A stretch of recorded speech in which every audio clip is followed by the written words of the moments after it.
mga ka-YouTube. So nagising na naman tayo sa isang napakagandang umaga. Ayan, so bagong lakas na naman ang meron tayo ngayon at magtatrabaho na naman tayo. Umpisahan na naman natin ang ating umaga sa pagtatrabaho dahil malamig pa. Pero bago yan, magluluto muna tayo ng saging. Ayan, so ito yung lulutuin nating saging. Naka-prepare na. Ayan, magpaparingas na lang.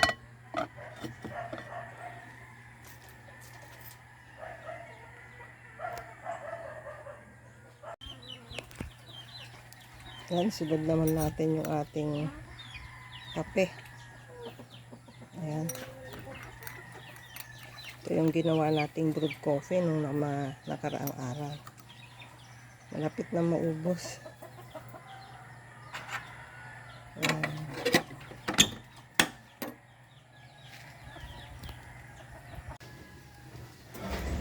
So ayan yung saging na aking nilalaga. Kumukulo pa lang. Ayan, napapansin nyo siguro yung aming kaserola ay may itim. Hindi na namin siya iniis-isan dahil kapag laging iis-isan, madaling ninipis yung kaserola. Kaya meron kaming mga gamit na panggamit sa may kalan na panggato. Ayan. So, yun, yung mga gamit na yan ay talagang pinaglulutuan na lang namin dito sa panggatong ng mga kalan. Ayan. Lakas ng apoy. Kalakas ng apoy. Napakadingas nung panggatong. Kaya kapag kayo ay may kalan o sa kalan kayo nagluluto, kailangan bantayan. Hindi pwedeng kung saan saan nagpupunta. Dahil pagka ganun ang gagawin ay makakasunog. Ayan, kaya ito, todo bantay ako dito dahil ayan, napakalakas ng apoy. Bango nung scent ng kahoy.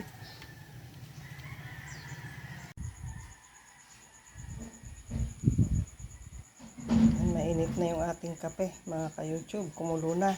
So magkape tayo. Kumain din tayo ng saging.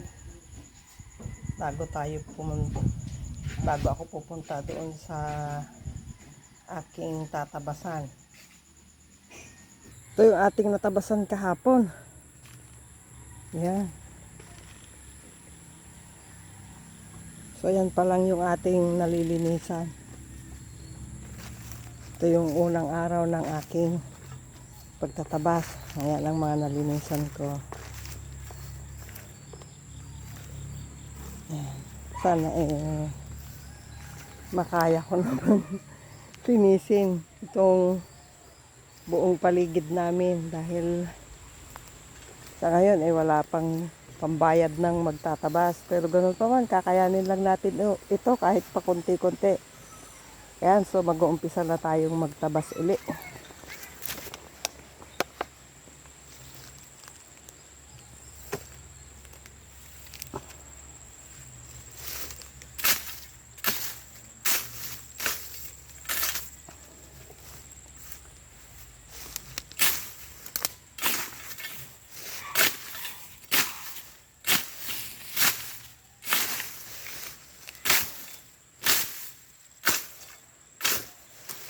Kahit pa konti-konti lang makakatapos ko.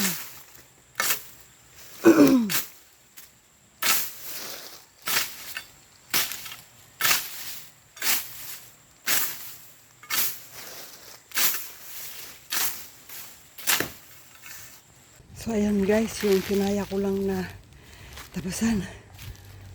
Nag-umpisa ako ng mga 7 o'clock, ngayon ay 8:37. Yan lang yung talagang kinaya ko. Makapagod kaya tumigil na ako. Ito, yung natabasan ko. Tapos dyan. Ayan.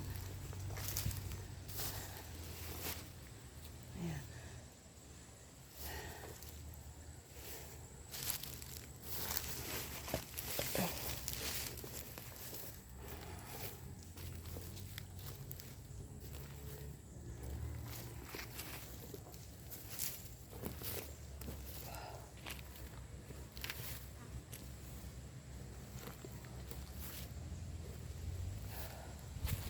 Yan.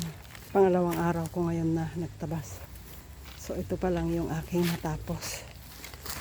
Yan.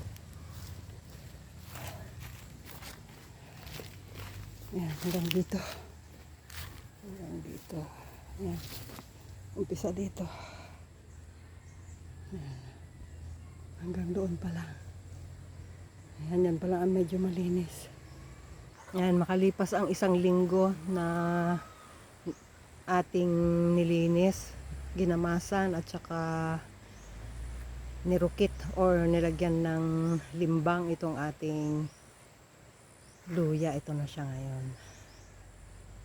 Yan.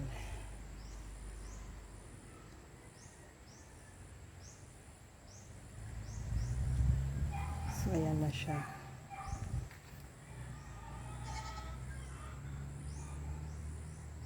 Kumapal na din. Tsaka lumaki sila.